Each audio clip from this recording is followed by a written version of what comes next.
Donc, bonjour à tous, je suis Diane Olivier, je suis stagiaire en fait au CRECEB. CRECEB qui est le centre de ressources et d'expertise scientifique sur l'eau de Bretagne.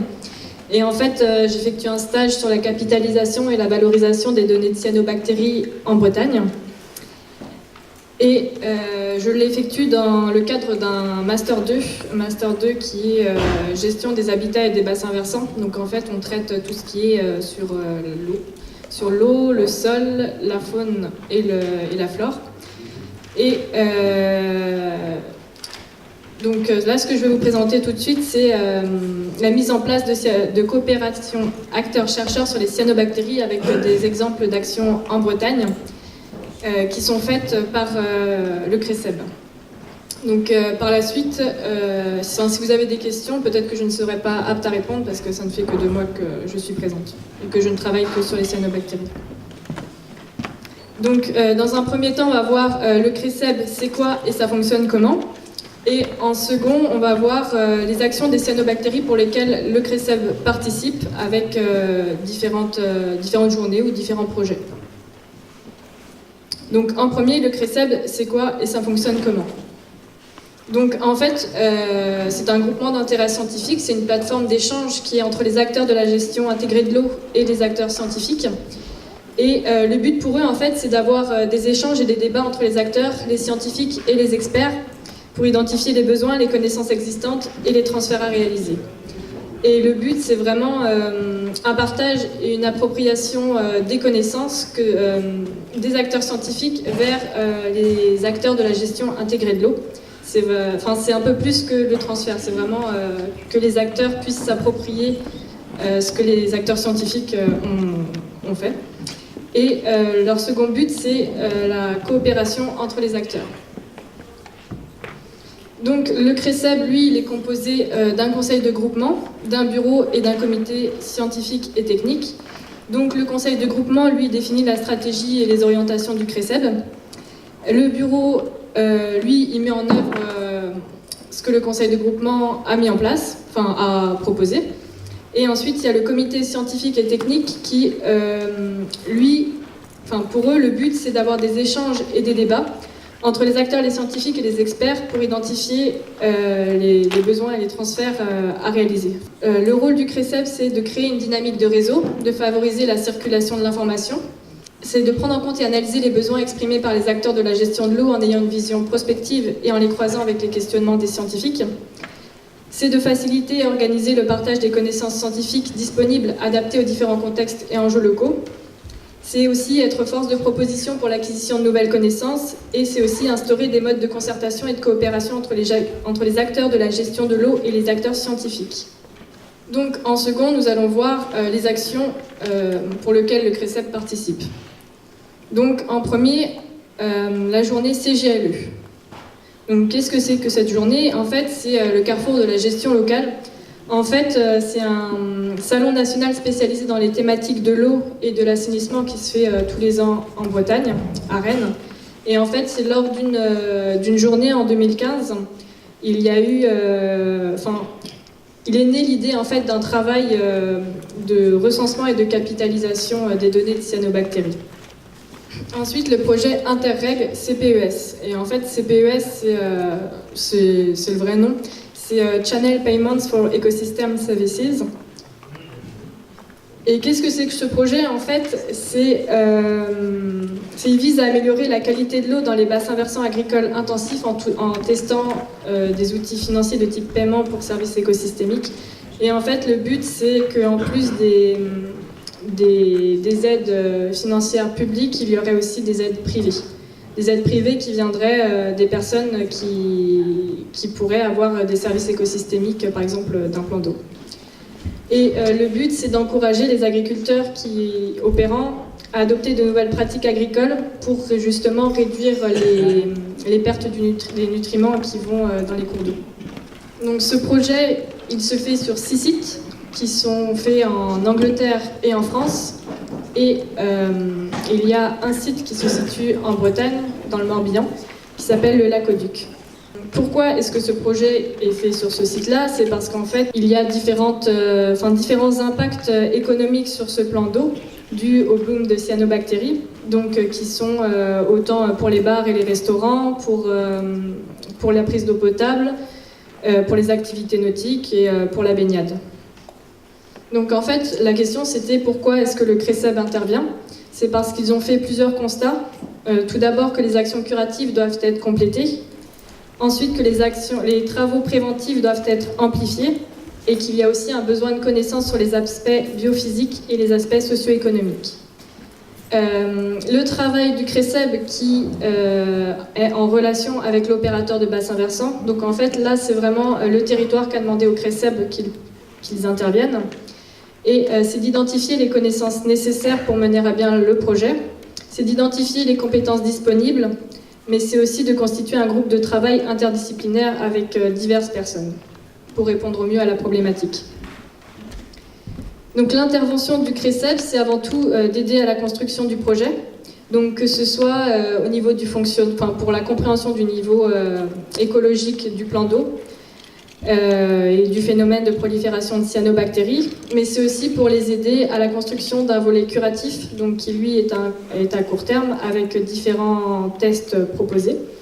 Et ils aident aussi à la construction d'un volet préventif qui lui est à moyen et long terme, avec différentes réflexions qui sont sur le suivi de la qualité de l'eau et les pratiques agricoles, sur les actions à mettre en place pour la maîtrise des flux de nutriments, mais aussi il y a des réflexions sur les incitations à mettre en place pour favoriser les changements de pratiques au niveau des agriculteurs sur les bassins versants. Donc la plus-value du CRESEB, lui, c'est d'avoir une bonne connaissance des équipes de recherche, une bonne connaissance de la décision publique et du terrain.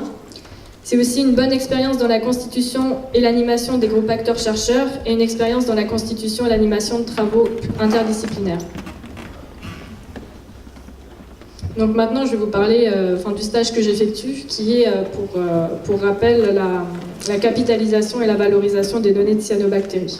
Le stage s'est mis en place par rapport à une journée qui a été effectuée l'année dernière sur les cyanobactéries. Et en fait, ils ont mis en avant qu'il fallait mutualiser les expériences et les données disponibles qui sont en Bretagne. Et donc pourquoi? C'est parce qu'en fait, chaque territoire, par exemple, peut avoir des problèmes de cyanobactéries, mais personne ne va savoir ce que fait le voisin. Et personne ne va savoir ce qu'ils mettent en place et savoir quels sont les avantages, les limites de ce qu'ils auraient pu utiliser, et peut-être ne pas commettre les mêmes erreurs, ou au contraire voir que des choses ont fonctionné et peut-être essayer de faire la même chose. Donc il y a déjà ça, et ensuite il y a un autre constat qui est que souvent les résultats d'expérience restent souvent enfuis dans une littérature grise, qui est difficile d'accès et de qualité inégale. Et en fait, c'est... l'image qui est à droite, c'est le livre dans lequel la citation est citée. Et le but, en fait, c'est...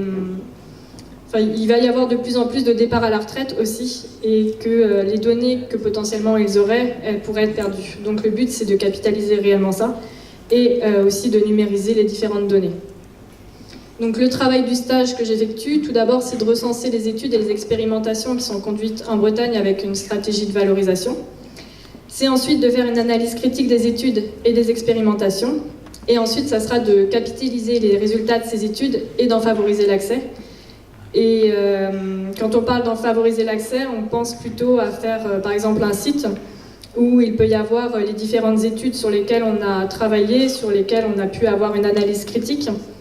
Et ça serait soit de mettre directement les documents, soit de mettre un lien avec, par rapport à un site source, ou soit directement, si on n'a pas le droit de diffuser les documents, mettre les noms ou les noms et la structure auxquelles il faut contacter. Donc pour ce stage, il y a plusieurs types de personnes qui sont contactées, donc que ce soit les sages, les départements, les fédérations de pêche, les gestionnaires de terrain, les syndicats de bassin versant ou encore les bureaux d'études. Et ce dont on peut s'apercevoir, c'est qu'il y a tout type de plans d'eau qui sont concernés, donc que ça aille du plus petit au plus grand, et qu'il y a aussi des espaces naturels sensibles qui sont concernés. Donc il y a plusieurs usages, et c'est comme ce qu'on a vu ce matin, c'est les plans d'eau sont réglementés en fonction des usages. Donc pour le stage, il y a plusieurs informations qui sont recueillies, qui peuvent être autant des diagnostics de bassin versant et de plans d'eau, les suivis avec les méthodes de prélèvement, les actions préventives, les actions curatives et le suivi des actions. Il y a au total pour l'instant 171 sites qui ont été recensés où on a au moins une donnée soit de suivi, soit d'action de remédiation, soit d'action curative dessus.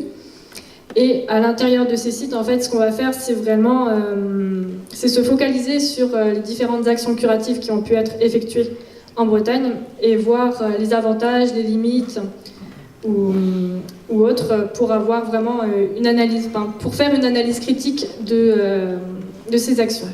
Donc en exemple, on a le curage, la vidange, la paille d'orge, l'abaissement du plan d'eau, le carbonate de calcium, la déstratification, le peroxyde d'hydrogène, et il y en a d'autres.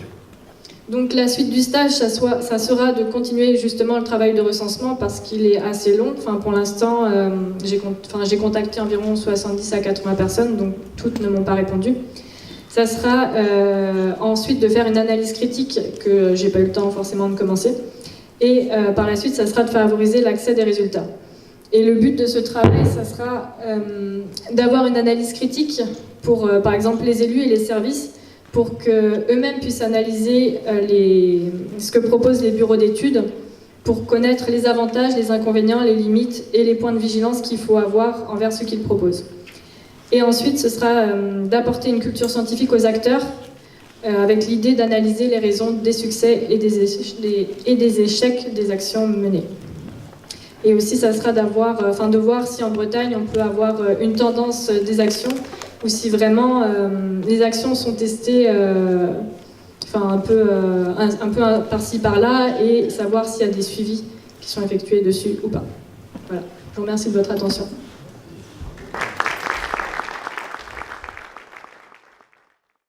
Moi, ce que j'aime bien, c'est justement le dernier point aussi de cette diapo, c'est d'être bien conscient que ne sont pas scientifiques que ce qu'on va qualifier de scientifiques là aujourd'hui ou jusqu'à présent, les chercheurs.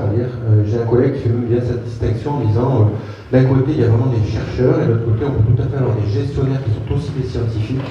Et la notion de scientifique, c'est pas être sorti des hautes écoles, etc., mais c'est avoir une réflexion où on est capable d'avoir un avis critique dans la façon de procéder, dans la façon d'analyser et dans la façon de traiter.